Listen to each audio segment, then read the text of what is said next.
प्रभूच्या पुनरुत्थान रहस्याच्या उत्सवाची पूर्वतयारी करीत होतो. आज आपण सर्वजण विश्वव्यापी ख्रिस्तवेस बरोबर या उत्सवाला सुरुवात करण्याकरिता इथे जमलो आहोत.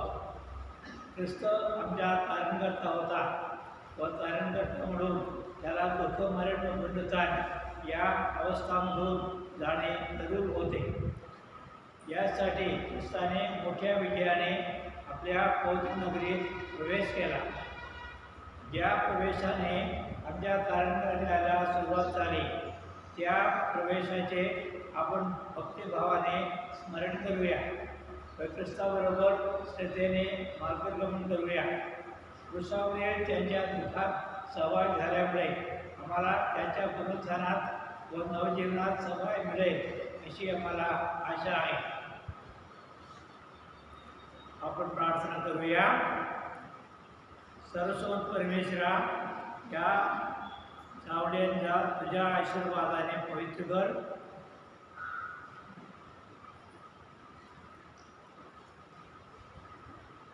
आमचा तारणारा व राजा म्हणून आज मोठ्या आनंदाने आम्ही येशूचे स्वागत करीत आहोत. ख्रिस्ताच्या श्रद्धापूर्ण अनुकरणाने एक दिवस आमचे सुद्धा नव्या व शाश्वत जेरुसलेमात स्वागत हो, ही प्रार्थना आम्ही आमच्या ख्रिस्ताद्वारे करतो.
मार्क लिखित शुभवर्तमानातून घेतलेले वाचन.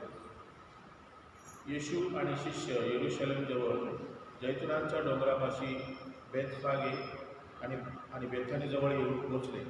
तेव्हा त्याने आपल्या शिष्यांपैकी दोघांना पाठवताना सांगितले, समोरच्या गावात जा, तेथे तुम्हाला एक शिंगरू बांधलेले आढळेल. त्याच्यावर कोणी कधीच बसले नाही. ते सोडून आणा, आणि तुम्ही असे का करता असे जर कोणी तुम्हाला विचारले तर असे सांगा की प्रभूला याची गरज आहे, आणि तो लागलेच ते इकडे परत पाठवेल. तेव्हा ते निघाले आणि रस्त्यावर बाहेर बांधलेले एक शिंगरू त्यांना आढळले. ते त्यांनी सोडले. तेव्हा तेथे उभे असलेल्या लोकांपैकी कित्येक जण त्यांना सांगू लागले, शिंगरू सोडून तुम्ही काय करीत आहात? येशूने सांगितल्याप्रमाणे त्याने त्यांना उत्तर दिले. तेव्हा त्यांनी त्यांना जाऊ दिले. नंतर त्याने ते शिंगरू येशूकडे आणले, त्याच्यावर आपली वस्त्रे घातली आणि तो त्याच्यावर बसला. तेव्हा पुष्कळ लोकांनी आपली वस्त्रे वाटेवर पसरली. इतर लोकांनी शेतमळ्यातून डहाळ्या तोडून आणून त्या वाटेवर पसरल्या, आणि पुढे चालणारे आणि मागून येणारे लोक जयघोष करू लागले, होसाना, प्रभूच्या नावाने येत आहे तो धन्य, आमचा पूर्वज दावीद याचे येणारे राज्य धन्यवादित असो, स्वर्गलोकी प्रसाद. प्रभूचे हे शुभवर्तमान. आपण प्रार्थना करूया.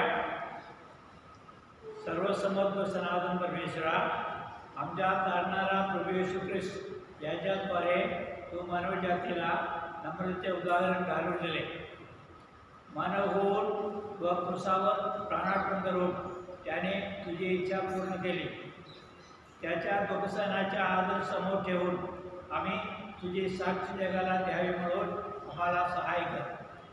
त्यांच्या पुनरुत्थानात सहभागी होण्यास आम्हाला पात्र कर. ही प्रार्थना मी तुझ्याबरोबर पत्रामेच्या ऐक्यात सर्व आठवण राहणार राज्य करणारा एकच परमेश्वर तुझ्या पुत्र आपला प्रभू येशू ख्रिस्त यांच्याद्वारे करतो.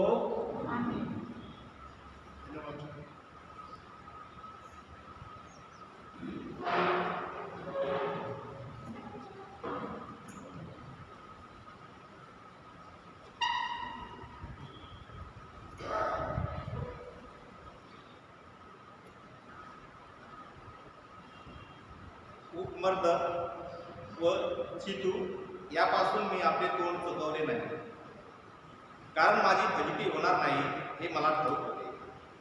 येशिया या पुस्तकातून घेतलेले वाचन. येशिया म्हणतो, सिनलेल्यांना बोलावून धीर कसा द्यावा ते समजावे म्हणून प्रभू परमेश्वराने मला शिष्याची जीवा दिली आहे. तो रोज सकाळी मला जागे करतो.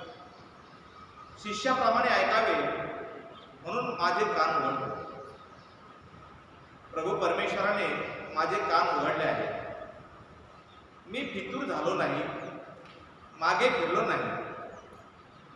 मी मारणाऱ्यापुढे आपली पाठ केली, केस उपटणाऱ्यापुढे मी आपले गाल केले.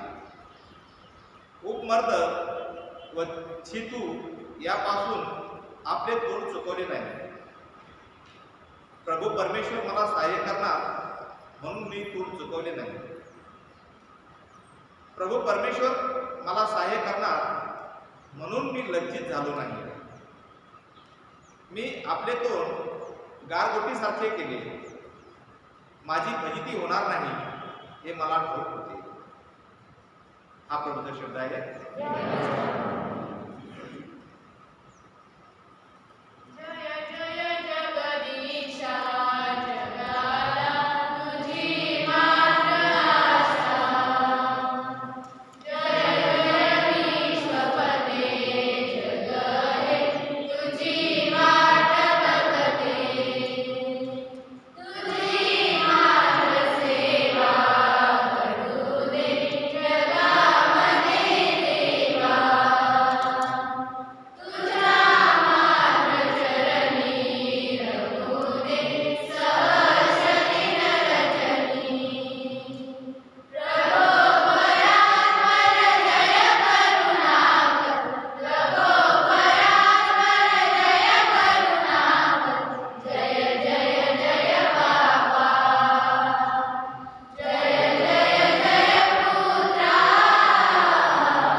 त्याने स्वतःला लीन केले, यामुळे देवाने त्याला अत्युच्च केले. पौलाचे फिलिप्पीकरास पत्र यातून घेतलेले आजचे दुसरे वाचन. ख्रिस्त येशू तो देवाच्या स्वरूपाचा असूनही देवाच्या बरोबरीचे असणे हा लाभ आहे असे त्याने मानले नाही, तर त्याने स्वतःला रिक्त केले, म्हणजे मनुष्याच्या प्रतिरूपाने होऊन दासाचे स्वरूप धारण केले आणि मनुष्य प्रकृतीचे असे प्रकट होऊन त्याने मरण आणि तेही क्रूसावरचे मरण स्वीकारले. इथपर्यंत आज्ञापालन करून त्याने स्वतःला लीन केले, त्यामुळे देवाने त्याला अत्युच्च केले आणि सर्व नावापेक्षा जे श्रेष्ठ नाव ते त्याला दिले. यात हेतू हा की स्वर्गात, पृथ्वीवर व पृथ्वीखाली प्रत्येक गुडघा येशूच्या नावाने टेकला जावा आणि देवपित्याच्या गौरवासाठी प्रत्येक जिभेने येशू ख्रिस्त हा प्रभू आहे असे कबूल करावे. हा प्रभूचा शब्द आहे.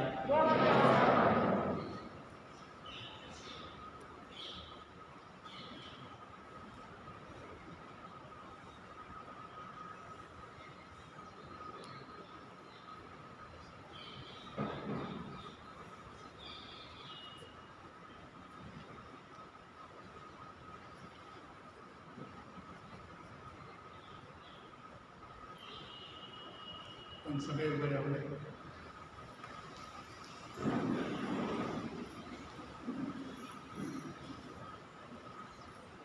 प्रभू तुम्हा बरोबर असो.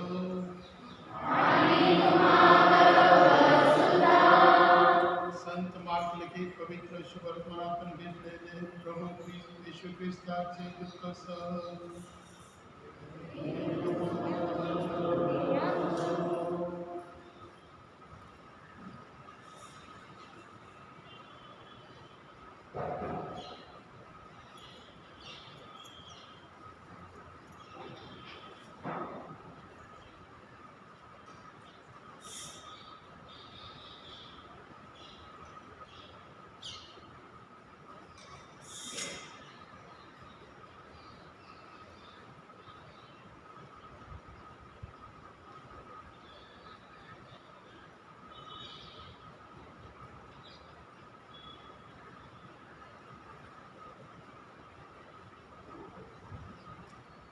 तो बोलत आहे. इतक्यात 12 पैकी एक जण म्हणजे यहुदा तेथे आला आणि त्याच्याबरोबर मुख्य याजक, शास्त्री व पुढारी यांच्याकडची एक टोळी तरवारी आणि सोटे घेऊन आली. त्याला धरून देणाऱ्याने तर त्यांना अशी खूण सांगून ठेवली होती की मी ज्याचे चुंबन घेईन तोच तो आहे, त्याला धरा आणि त्याला नीट बंदोबस्ताने घेऊन जा. तो आल्यावर लागलेच त्याच्याकडे गेला आणि गुरुजी असे म्हणून त्याने त्याचे चुंबन घेतले. तेव्हा त्या लोकांनी येशूवर हात टाकून त्याला अटक केली. तेथे शेजारी जे उभे होते त्यांच्यापैकी एकाने तलवार उपसली आणि प्रमुख याजकाच्या चाकरावर वार करून त्याचा कान कापून टाकला. तेव्हा येशू त्यांना म्हणाला, एखाद्या लुटारूवर तरवारी आणि सोटे घेऊन जावे तसे तुम्ही मला धरायला बाहेर पडला आहात काय? मी दररोज मंदिरात शिकवत असता तुम्हाबरोबर असे, पण तुम्ही मला धरले नाही.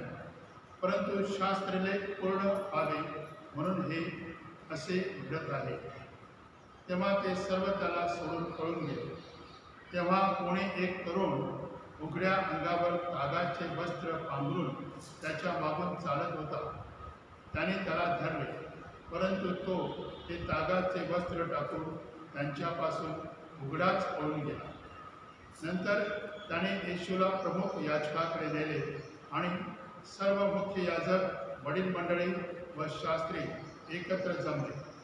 पेत्र दुरून त्यांच्या मागून चालत आत म्हणजे प्रमुख याजकाच्या वाड्यातील अंगणात गेला आणि कामदाराबरोबर विस्तवाजवळ शेकत बसला. मुख्य याजक व सर्व न्यायसभा येशूला जीवे मारण्याकरता त्याच्या विरुद्ध पुरावा शोधत होते, परंतु तो त्यांना मिळेना. बऱ्याच जणांनी त्याच्या विरुद्ध खोटी साक्ष दिली, परंतु त्यांच्या साक्षीत वेळ बसेना. काही जण उभे राहून त्याच्या विरुद्ध खोटी साक्ष देऊन म्हणाले, हाताने बांधलेले हे मंदिर मी तोडून टाकेन आणि हाताने न बांधलेले असे दुसरे 3 दिवसात उभारेन, असे आम्ही याला बोलताना ऐकले. परंतु त्याच्या ह्याही साक्षीत वेळ बसेना. तेव्हा प्रमुख याजकाने मध्ये उभे राहून येशूला विचारले, तू काहीच उत्तर देत नाहीस काय? हे तुझ्या विरुद्ध साक्ष देतात हे काय? तथापि तो उगाच राहिला, त्याने काही उत्तर दिले नाही. पुन्हा प्रमुख याजकाने त्याला विचारले, धन्यवादिताचा पुत्र जो ख्रिस्त तो तू आहेस काय? येशू म्हणाला, मी आहे. आणि तुम्ही मनुष्याचा पुत्र सर्व समर्थाच्या उजवीकडे बसलेला व आकाशातील मेघांसह येत असलेला असा पहा. तेव्हा प्रमुख याजक आपले कपडे काढून म्हणाला, आपणाला साक्षीदारांची आणखी काय गरज? हे दुर्भाषण तुम्ही ऐकले आहे, तुम्हाला काय वाटते? तेव्हा तो मरणदंडास पात्र आहे असे सर्वांनी मिळून ठरवले. मग कित्येक जण त्याच्यावर थुंकू लागले, त्याचे तोंड झाकून आणि त्याला बुक्क्या मारून म्हणू लागले, आता दाखव आपले अंतर्ज्ञान. आणि आमदाराने त्याला चपराक मारून आपल्या ताब्यात घेतले. इकडे पेत्र खाली अंगणात असता प्रमुख याजकाच्या दासीपैकी एक तेथे आली आणि पेत्राला शेकत असताना पाहून त्याच्याकडे तिने दृष्टी लावून म्हणाली, तू ही त्या नाझरेतकर येशूबरोबर होतास. परंतु तो नाकारून बोलला, तू काय म्हणतेस ते मला ठाऊक नाही आणि समजतही नाही. यावर तो बाहेर देवडीवर गेला. इतक्यात कोंबडा हरवला. मग त्या दासीने त्याला तेथेही पाहिले आणि जे लोक जवळ उभे होते त्याने ती पुन्हा सांगू लागली, हा त्यांच्यापैकीच आहे. तरी त्याने पुन्हा नाकारले. मग काही वेळाने जवळ उभे असणारे लोक पेत्राला पुन्हा म्हणाले, तू खरोखरच त्यांच्यापैकी आहेस, कारण तू गालिले आहेस. परंतु तो शापोच्चारण करून आणि शब्दा मागून म्हणू लागला, ज्या मनुष्याविषयी तुम्ही बोलत आहात त्याला मी ओळखत नाही. त्याच वेळी दुसऱ्यांदा कोंबडा हरवला. तेव्हा कोंबडा 2 वेळा हरवण्यापूर्वी तू 3 वेळा मला नाकारशील, असे जे येशू पेत्राला म्हणाला होता ते त्याला आठवले. तेव्हा त्याचे अवसान सुटले आणि संकोच न करता मोठा गळा काढून तो रडू लागला. मग पहाट होताच वडील मंडळी आणि शास्त्री यांच्याबरोबर मुख्य याजक आणि संबंध न्यायसभा यांनी मसलत करून येशूला बांधून नेऊन पिलाताच्या स्वाधीन केले. तेव्हा पिलाताने त्याला विचारले, तू यहुदांचा राजा आहेस काय?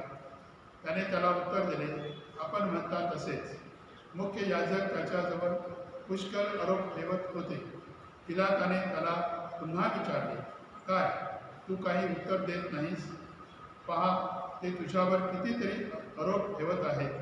तरी येशूने आणखी काही उत्तर दिले नाही. यावरून पिलाताला आश्चर्य वाटले.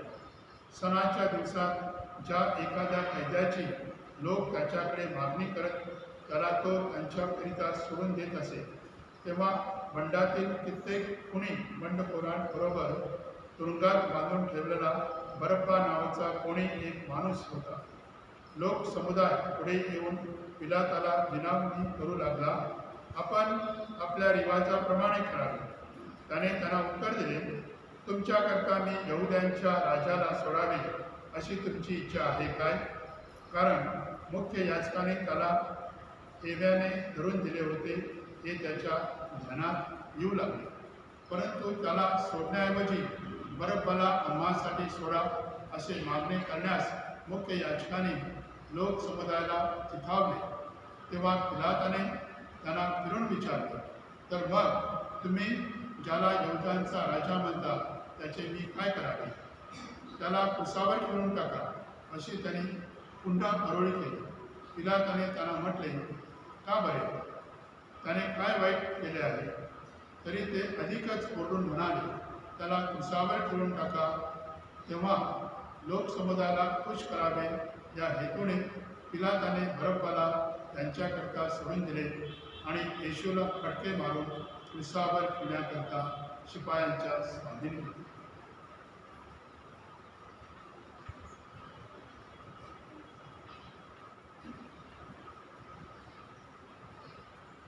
मग शिपायांनी येशूला कचेरीत नेले आणि त्यांनी सगळी तुकडी एकत्र बोलावली.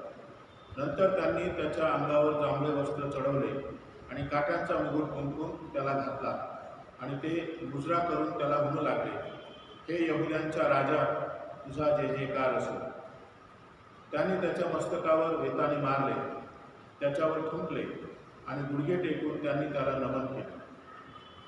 अशी त्याची थट्टा केल्यावर त्यांनी त्याच्या अंगावरून जांभळे वस्त्र काढून त्याचे स्वतःचे कपडे त्याला पुन्हा घातले आणि क्रुसावर ठेवण्याकरिता ते त्याला बाहेर घेऊन गेले. तेव्हा शिमोन नावाचा कोणी एक सिरेनिकर म्हणजे अलेक्झांद्र आणि रूफ यांचा बाप हा रानातून येऊन जवळून जात असता त्याला त्यांनी त्याचा क्रूस वाहण्याकरिता वेठीस धरले. मग त्यांनी त्याला गुलगुथा म्हणजे टोपीची जागा येथे आणले आणि त्याला गोड मिसळलेला द्राक्षरस प्यायला दिला. परंतु त्याने तो घेतला नाही. तेव्हा त्यांनी त्याला क्रुसावर ठेवले आणि त्याच्या कपड्यांपैकी कोणता कपडा कुणी घ्यावा यासाठी त्यावर चिठ्ठ्या टाकून ते वाटून घेतले. त्यांनी त्याला क्रुसावर ठेवले तेव्हा दिवसाचा 3रा तास झाला होता. यहुद्यांचा राजा असा त्याच्यावरील दोषारोपाचा लेख वर लावला होता. त्यांनी त्याच्याबरोबर 2 लुटारू, एक उजवीकडे आणि एक डावीकडे असे क्रुसावर ठेवले. मग जवळून जाणाऱ्या येणाऱ्यांनी डोके हलवीत त्याची अशी निंदा केली, अरे मंदिर मोडून 3 दिवसात बांधणाऱ्या आपला बचाव कर, क्रुसावरून खाली ये. तसेच मुख्य याजकही शास्त्र्यांसह आपसात थट्टा करीत म्हणाले, त्याने दुसऱ्यांचे तारण केले, त्याला स्वतःचा बचाव करता येत नाही. इस्रायलचा राजा ख्रिस्त याने आता क्रुसावरून खाली यावे म्हणजे ते पाहून आम्ही विश्वास करू. त्याच्याबरोबर क्रुसावर जे खिळलेले होते ते देखील त्याची निंदा करीत होते. 6व्या तासापासून 9व्या तासापर्यंत देशभर अंधार पडला. 9व्या तासाला येशूने मोठ्याने आरोळी मारून म्हटले, एलोई एलोई लामा सबक्तनी, म्हणजे माझा देवा तू माझा त्याग का केलास? तेव्हा जवळ उभे राहणाऱ्यांपैकी कित्येक जण हे ऐकून म्हणू लागले, पहा तो एलियाला हाक मारतो आहे.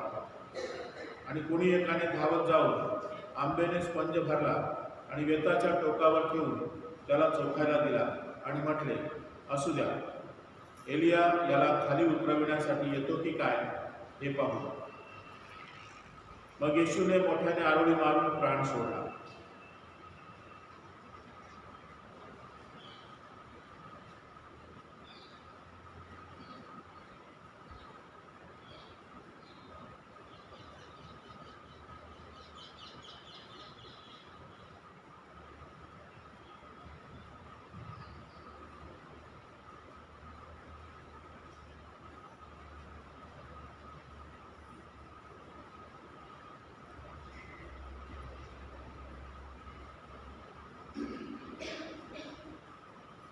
तेव्हा पवित्र स्थानातील पडदा वरपासून खालपर्यंत फाटून दुभंगला. मग त्याने अशा प्रकारे प्राण सोडला. हे त्याच्या समोर जवळच उभे राहिलेल्या शताधिपतीने पाहून म्हटले, खरोखर हा माणूस देवाचा पुत्र होता. काही स्त्रियाही दुरून पाहत होत्या. त्यांच्यामध्ये मग्दालिया मारिया, धाकटा याकोब आणि योसेफ यांची आई मारिया आणि सलोमी या होत्या. तो गालिलात असताना या त्याच्याबरोबर जात आणि त्याची सेवा करीत असत. यांच्याशिवाय त्याच्याबरोबर येरुशलेमला आलेल्या दुसऱ्या पुष्कळ स्त्रिया होत्या. या सुमारास संध्याकाळ झाली होती. हा तयारीचा दिवस म्हणजे शब्बाताचा आदला दिवस होता. म्हणून अरिमथाईकर योसेफाने हिंमत धरून पिलाताकडे आत जाऊन येशूचे शरीर मागितले. हा न्यायसभेचा एक प्रतिष्ठित सदस्य असून स्वतः देवाच्या राज्याची वाट पाहत होता. तेव्हा इतक्यात कसा मेला याचे पिलाताला नवल वाटले आणि त्याने शताधिपतीला बोलावून घेऊन त्याला विचारले, त्याला मरून बराच वेळ झाला की काय? शताधिपतीकडून ते कळल्यावर त्याने ते शव योसेफाच्या स्वाधीन केले. त्याने तागाचे वस्त्र विकत आणले आणि त्याला खाली काढून ते तागाचे वस्त्र त्याच्या भोवती गुंडाळले. मग त्याला खडकात फुटलेल्या कबरीत ठेवले आणि कबरीच्या तोंडाशी धुवून लुटून बसवली. त्याला कोठे ठेवले हे मग्दलिया मारिया आणि योसेफाची आई मारिया या लक्ष लावून पाहत होत्या.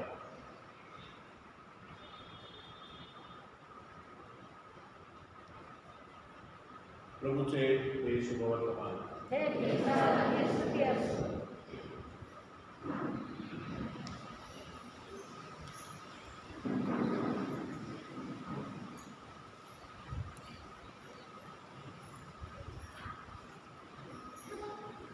कृष्णाचे दुःख सहण्याचे विवरण आम्ही पाहिलेले आहे.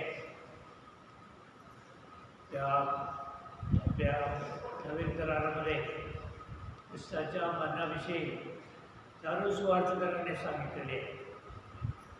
आणि काही ऐतिहासिक सांगतात, सुरुवातीला कृष्णाचे मरण आणि पुनरुत्थान याच्याविषयी त्या शिष्यांचे प्रवचन होते. सन 45चे पहिले प्रवचनातसुद्धा कृष्णाच्या पुनरुत्थानाविषयी जास्त माहिती आहे. तो आमच्यासाठी मरण पावला आणि पुनरुत्थानाचा निमित्त मरण पुनरुत्थान एकच आहे. ख्रिस्तसुद्धा त्यांच्या जीवनामध्ये सांगतो, मला असे दुःखमरण होणार आहे, पण तिसऱ्या दिवशी मी उठेन. आणि लोकांना वाटतं तिसऱ्या दिवशी कोण उठणार नाही. मरणाविषयी सुद्धा शिष्यांना एवढंच माहितीच नव्हतं. म्हणजे हा मसीहा आहे, ख्रिस्त आहे, पेत्राने कबूल केली आणि मसीहाकडे वळत नाही. पण पुनरुत्थान कसं होईल आणि पुनरुत्थानाविषयी तेव्हा आणि आता सुद्धा लोकांना आम्ही विचारलं तर आम्हाला काय माहीतच नाही असं होतं. म्हणून या दुसऱ्या वाचनामध्ये संतपौलसुद्धा सांगतो, तो देवाचे पुत्र असून सुद्धा देवाच्या महिमा घेतलीच नाही. तो मानवासारखा शेवटपर्यंत राहील. दुःख सहन त्याचे भाग आहे. या वाचनामध्ये आपण पाहतो, या कोणते बी चमत्कार तुम्ही पाहू शकत नाही का. या चालू सुवार्थकाराने सांगितले चमत्कार दिसत नाही. पण त्याच्या अगोदर मागच्या सुवर्तमानातून घेतलेल्या वाचन आम्ही ऐकलेली आहे, ते 14वा अध्याय आहे. पण त्याच्या अगोदर पहिले ते 13पर्यंत प्रत्येक अध्यायामध्ये काहीतरी चमत्कार तुम्हाला दिसेल. 1 किंवा 2 असतात. काही लोकांना बरे होईल, मेलेल्या व्यक्तींना उठवतो, कुष्ठरोग्याने बरे करतो, नंतर त्या झाडाला ते शाप देतो, ते झाड वाळून जाते किंवा समुद्रावर जाळतो. असे बरेच चमत्कार दिलेले आहे. पण इथेच पूर्ण दुःख मारण्याच्या वेळी एकही चमत्कार दिसत नाही. त्याचा अर्थ काय? अर्थ असा आहे, ख्रिस्ताने सांगितलेले आहे, मानवाचे जीवन म्हणजे या जगासाठी नाही, जगाचे नाही. मी माझ्या पित्यापासून आलो आणि तिथेचे काम करण्यासाठी इथेच मी काम करीत आहे. आणि त्याने आम्हाला पण सांगितले, तुम्ही तुमचे जीवन वाचवण्याचा प्रयत्न करता तर तुम्हाला मिळणार नाही. पण स्वर्गाकरिता स्वार्थाकरिता तुमच्या जीवनाचे अर्पण झालं तर तुम्हाला ते स्वर्गराज्य मिळेल. ती भयंकर आवड आहे. आता सुद्धा नाही की आपल्या जगामध्ये कुठल्या ठिकाणी आम्ही काय जगतो, मला त्या काहीतरी सुविधा पाहिजे चांगल्या जगण्यासाठी. या म्हणे घर आणि आपल्या नोकरी आणि वगैरे जगण्यासाठी आहे. ते नको असं म्हणत नाही, पण ते शेवट नाही. म्हणून या शुभवर्तमानकाराने सांगितलेले आहे, ख्रिस्ताने त्याने ठरवलेले वेळ, ते म्हणजे माझ्या घटका आता जवळ आलेली आहे आणि म्हणून मला हे सहन करावे लागेल. प्रवक्त्याने अगोदर सांगितलेले आहे, या प्रवक्त्याने, म्हणून तो टाळू शकत नाही. त्याचा एक लक्षात आलं पाहिजे, ख्रिस्ताला ताकद होते हे सगळे टाळण्यासाठी. त्याचे कोणत्या प्रार्थनेमध्ये पण ते सांगत होतं, हे माझी इच्छा नाही पण तुझी इच्छाप्रमाणे व्हावं. ते का आपण म्हणतो मला ते ताकद नाही म्हणून मी टाळू शकतो, हे सारं होतच, पण हे झालं पाहिजे. क्रूसाद्वारे जगाचे तारण होईल हे ख्रिस्ताला माहीत आहे आणि प्रत्येक ठिकाणी सांगत आहोत. पण आणखी दुसरी एक गोष्ट आहे, हे सगळे आजच्या जेवणाच्या रविवार आम्ही साजरा केला, त्याची पण अगोदर तयारी झाली होती. त्यानंतर त्यांचे शेवटचे भोजन त्याची पण तयारी आहे आणि नंतर क्रूसाच्या मरेपर्यंत काय होईल हे सुद्धा ख्रिस्ताला माहीत आहे. ते का आपलं मरण कसं होईल आपल्याला माहीत असेल, आपली तयारी होईल का? ख्रिस्ताची तयारी होईल, पण मरण म्हणजे कसं आहे, आपले शरीराचे एक भाग आहे. मला कोणाला असं आवडत नाही सहन करण्यासाठी, म्हणून आज आम्ही आपली प्रार्थना चालू ठेवलं पाहिजे. मला पण फार सहन करावं लागतं. दुःखाची आता काळामध्ये काय सांगण्याची गरज नाही. प्रत्येक ठिकाणी त्या राज्यामध्ये त्या घरामध्ये काहीतरी अनर्थ घडत आहे, म्हणून आपण प्रार्थना केली पाहिजे. ख्रिस्ताने ते प्रार्थना केली लोकसहन असताना सुद्धा, तेव्हा देवाने त्याला शक्ती दिली आणि नंतर तो पुढे जाऊ शकतो. ख्रिस्ताचे मरेपर्यंत तो काम करीत आहे. म्हणून आपण या ख्रिस्ताकडे वळूया.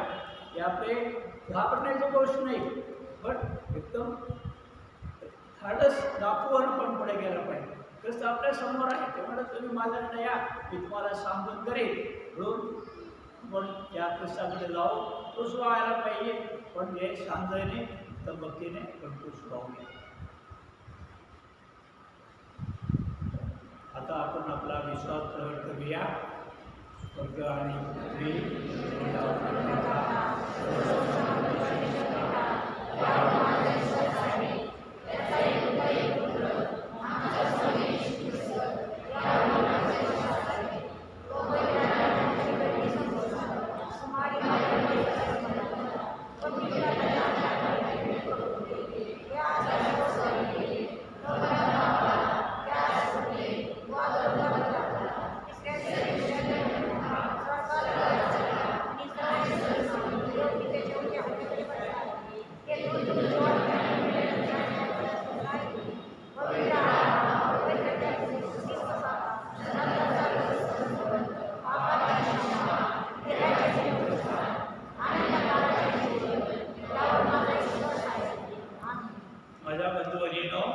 येशूच्या पुनरुत्थानाने जवळ येत आहे. दुःख सहन मरण आणि पुनरुत्थान याद्वारे ज्ञानसंकट भेटलेले आम्हाला आणि अखंड जगाला ख्रिस्ताच्या जीवनात अधिक सहभाग मिळावा म्हणून आपण प्रभूकडे मनपूर्वक प्रार्थना करूया. तुमचे उत्तर आहे, हे प्रभू आमची प्रार्थना आहे.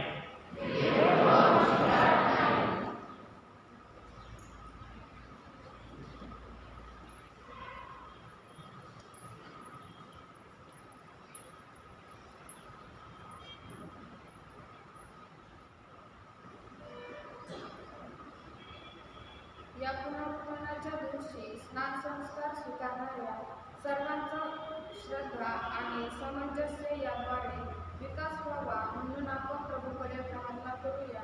आपले उत्तर, हे प्रभू आमची प्रार्थना आहे. असहाय्य आणि निराश्रित लोकांना शांती आणि सुरक्षिततेचे वरदान लाभावे म्हणून आपण प्रभूकडे प्रार्थना करूया. आपले उत्तर, हे प्रभू आमची प्रार्थना आहे. दुःखी, कष्टी आणि मोहात पडलेल्या लोकांना परमेश्वराच्या कृपेने सामर्थ्य लाभावे म्हणून आपण प्रभूकडे प्रार्थना करूया. आपले उत्तर, हे प्रभू आमची प्रार्थना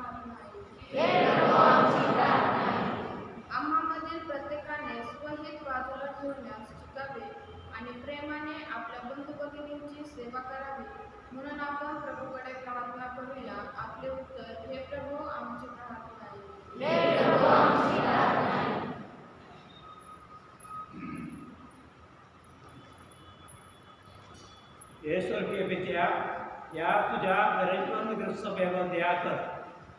संपूर्ण अंतकरणाने आम्ही या प्रार्थना तुला अर्पण करीत आहोत. त्यांचा तू स्वीकार कर. तुझ्या जीवनात सहभागी होणाऱ्या लोकांचा कधीही त्याग करू नकोस. ही प्रार्थना आम्ही आमच्या प्रभू ख्रिस्ताद्वारे करतो.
बंधुवरीनो, आपले बलिदान सर्वशक्तीच्या लाभाने वावरून प्रार्थना करा.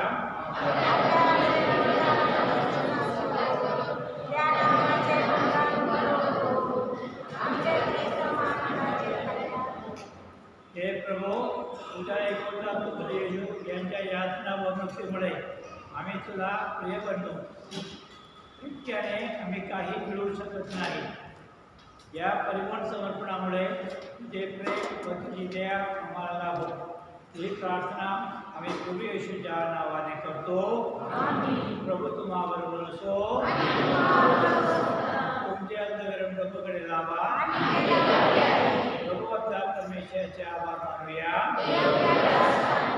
हे पवित्र पित्या, सर्वसमर्थ आदर परमेश्वरा, आमच्या प्रभू येशू ख्रिस्ताद्वारे आम्ही तुझे दिवस सर्वत्र आभार मानावे योग्य व तारणदाय आहे. पापरहित असूनही त्याने आम्हा पाप्याकरिता स्वेच्छेने दुःख सहन केले. निर्दोष असूनही आम्हाला दोषमुक्त करण्यासाठी त्याने मरण स्वीकारले. आपल्या मरणाने त्याने आमची पापे नष्ट केली.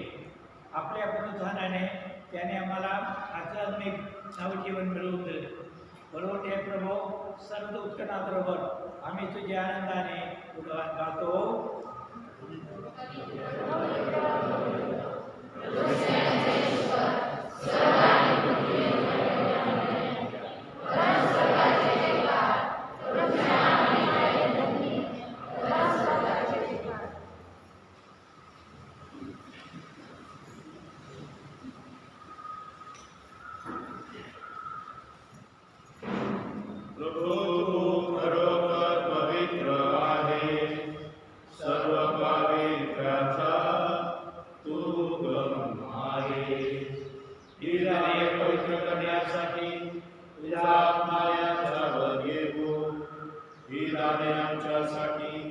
आमच्या प्रभू येशू ख्रिस्ताचे शरीर व रक्त बनो.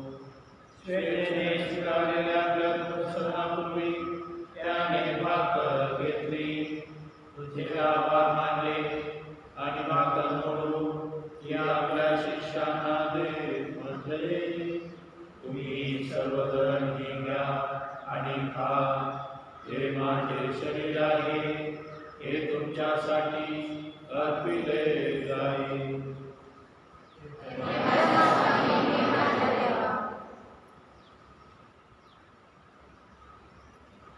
भोजन भोजन झाल्यानंतर झाल्यानंतर त्याने प्याला घेतला, पुन्हा तुझे आभार मानले व तो प्याला आपल्या शिष्यांना देत म्हटले, तुम्ही सर्वजण हा घ्या व यामधून प्या. हा माझा रक्ताचा प्याला आहे, नव्या व शाश्वत कराराचे हे रक्त आहे. हे तुमच्या व साऱ्या मानवांच्या पापक्षमेसाठी सांडण्यात येईल. हे माझ्या आठवणीसाठी करा.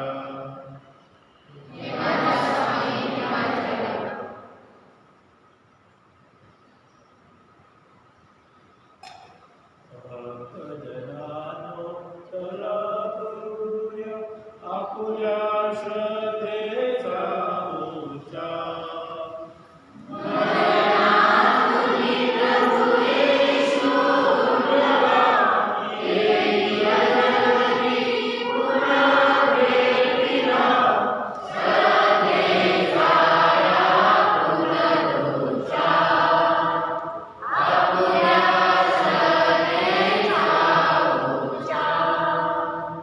त्याच्या मरणाच्या व पुनरुत्थानाच्या स्मरणार्थ पित्या आम्ही तुला ही जीवनदायी भाकर व तारणदायी प्याला अर्पण करतो.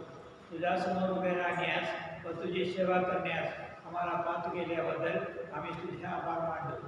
ख्रिस्ताचे शरीर सेवन करणारे आम्ही सर्व पवित्र आत्म्याची कृपेने व्हावे असे आम्ही विनवितो.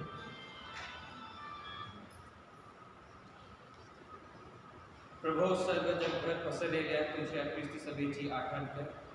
आमचे परमगुरू फ्रान्सिस, आमचे महागुरू लुईस डॅनियल व इतर सर्व धर्मगुरू यांच्यासह आमची तुझ्या प्रेमात उत्तरोत्तर वाढ कर.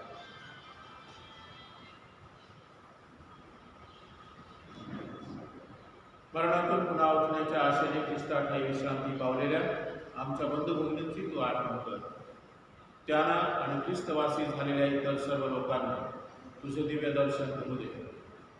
इथं जमलेल्या आम्हा सर्वांना दया कर. देव माता धन्यकुमारी मारिया, तिचा पती संत योसेफ, सारे प्रेषित आणि जगाच्या आरंभापासूनच्या तुझ्या सर्व संतांसह आम्हाला शाश्वत जीवनाचे वाटेकरी कर.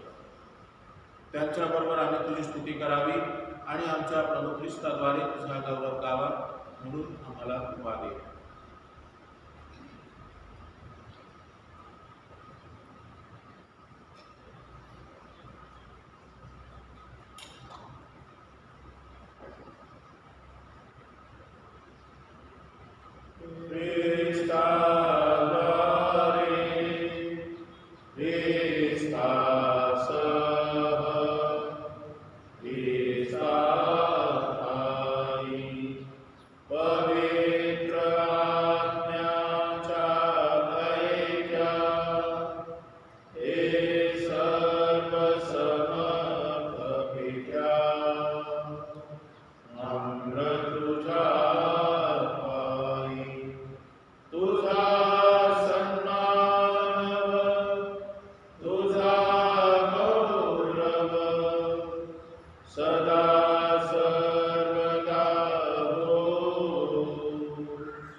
शिकवलेली पित्याची प्रार्थना सदा वर्णन आम्ही म्हणूया.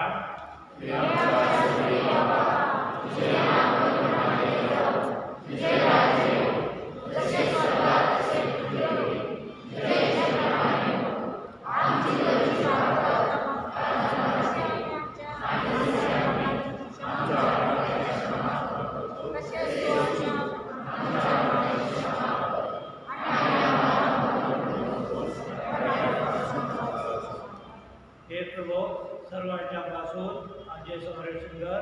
या जीवनात तुम्हाला शांती दे. आमच्या तारणाऱ्या येशू ख्रिस्ताच्या पुन्हा येण्याची व शाश्वत जीवनाची आशेने वाट पाहत असता आम्ही तुझ्या दयेच्या सहाय्याने पापापासून दूर राहावे व सर्व संकटापासून सुरक्षित असावे. हे प्रभू येशू ख्रिस्ता, तू आपला पेट संपणारास मी तुम्हासाठी शांती राखून ठेवतो. मी माझी शांती तुम्हाला देतो. म्हणून ज्या पापाकडे पाहू नकोस तर तुझ्या ख्रिस्तभेच्या सभेकडे पहा आणि आम्हाला तुझ्या स्वर्गीय आज्ञा शांती वाईट देण्याची कृपा कर. नित्य येवी असून सदा सर्वदा राज्य करतोस. देवाची शांती तुम्हाबरोबर सदा असो. आपण एकमेकांचा करूया.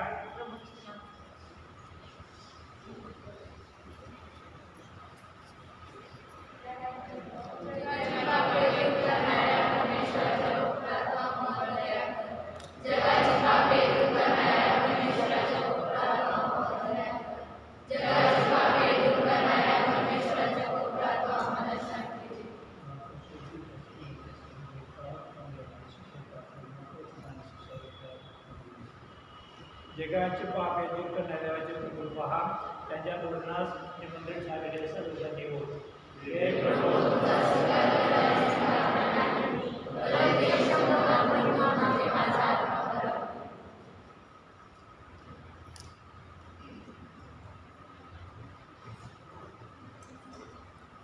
Page number 104.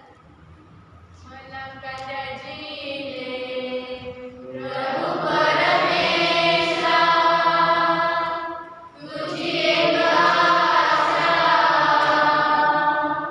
माझी होती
हे प्रभो, या ख्रिस्तप्रसाद रूपी रोपणाने तू आमचे भूक तृप्त केले आहेस. तुझ्या पुत्राच्या मृत्यूमुळे आम्हाला आशेचे दीप दिसत आहे व आमची श्रद्धा दृढ बनत आहे.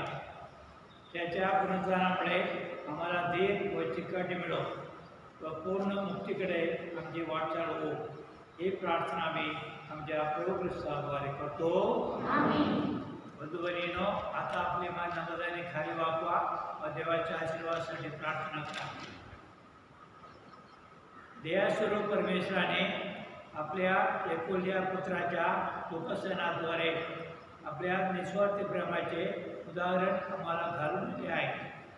तुम्हाकडून ईश्वराची व लोकांची निस्वार्थ सेवा घडव व त्यामुळे तुम्हाला परमेश्वराचे अगणित आशीर्वाद मिळवत. आमेन. ख्रिस्ताने आपल्या मृत्यूने मृत्यू कायमचा नष्ट केला हे तुम्ही मान्य करता. तो तुम्हाला सर्व काळजीचे वरदान करो. आमेन. आम्हासाठी त्याने नम्रता स्वीकारली. त्याचे अनुकरण तुम्हाकडून घडो व त्याच्या पुनरुत्थानात तुम्हाला सहभाग मिळो. सर्वसमर्थ परमेश्वर, तुझा पुत्र व पवित्र आत्मा तुम्हाला आशीर्वाद देवो.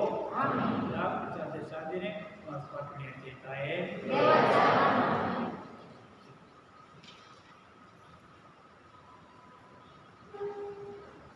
काही सूचना आहेत. गेल्या रविवारचं दान जमा झालेलं आहे 515 रुपये. त्याबद्दल सर्व भाविकांचे मनपूर्वक आभार.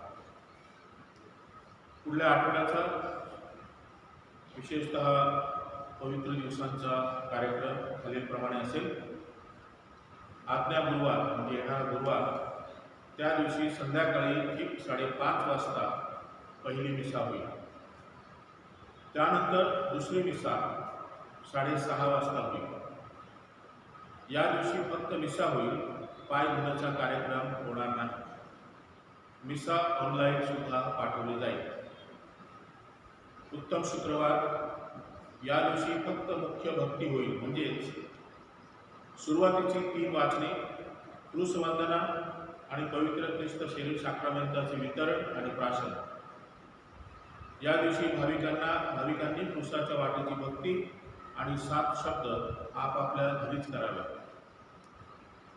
पवित्र शनिवार, या दिवशी 2 मिसा होतील. पहिली मिसा संध्याकाळी ठीक 5:30 वाजता आणि दुसरी मिसा ठीक 6:30 वाजता होईल.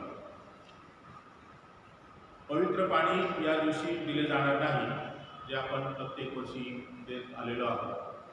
पवित्र शनिवारच्या दिवशी पाण्याला आशीर्वाद दिला जातो आणि ते पाणी आम्ही भाविकांना देतो. ते या वर्षी दिलं जाणार नाही. नंतर कधीतरी लॉकडाऊन पूर्ण बंद झाल्यानंतर दिलं जातं, तेव्हा भाविकांनी मिसा झाल्यानंतर पवित्र पाण्यासाठी गर्दी करू नये, तसंच घरी जावं. मिसा संपल्याबरोबर भाविकांनी त्वरित घरी जावे. ईस्टर रविवार म्हणजे पुनरुत्थानाचा रविवार, पहिली मिसा सकाळी ठीक 6:30 वाजता होईल. दुसरी मिसा सकाळी 8:30 वाजता होईल. खालील सूचना भाविकांनी कटाक्षाने ऐकाव्यात आणि पाळाव्यात. सरकारी नियमानुसार सर्वांना मास्क सक्तीचे आहे. मास्क असल्याशिवाय मंदिरात प्रवेश दिला जाणार नाही. सॅनिटायझरचा वापर सक्तीचा आहे. मंदिरात बसताना 3 फूट अंतरावर बसावे. 50 भाविकांनाच एका वेळेस प्रवेश दिला जाईल. जे पहिले येतील त्यांना प्रवेश दिला जाईल. नंतर येणाऱ्यांनी दुसऱ्या मिसासाठी हजर राहावे.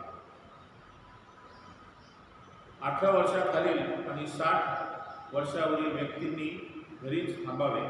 तसेच ज्या घरात लहान मुले आहेत अशांनी किंवा त्यांच्या मातांनी सुद्धा त्यांना घेऊन चर्चमध्ये येऊ नये.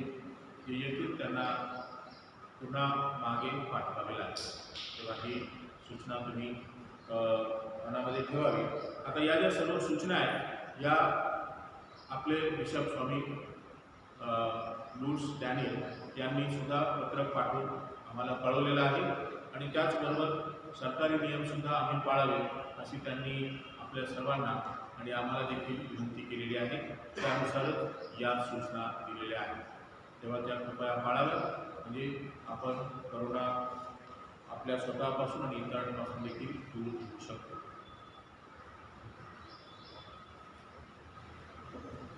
आता बाहेर झावळ्या बाहेर ठेवलेल्या आहेत, त्या एकेकाने घरी घेऊन जाव्यात आणि त्यांना आशीर्वाद दिलेला आहे, पाणी शिंपडलेलं आहे, परमेश्वराचा आशीर्वाद आहे त्यावर, तेव्हा पायाखाली पडू नये.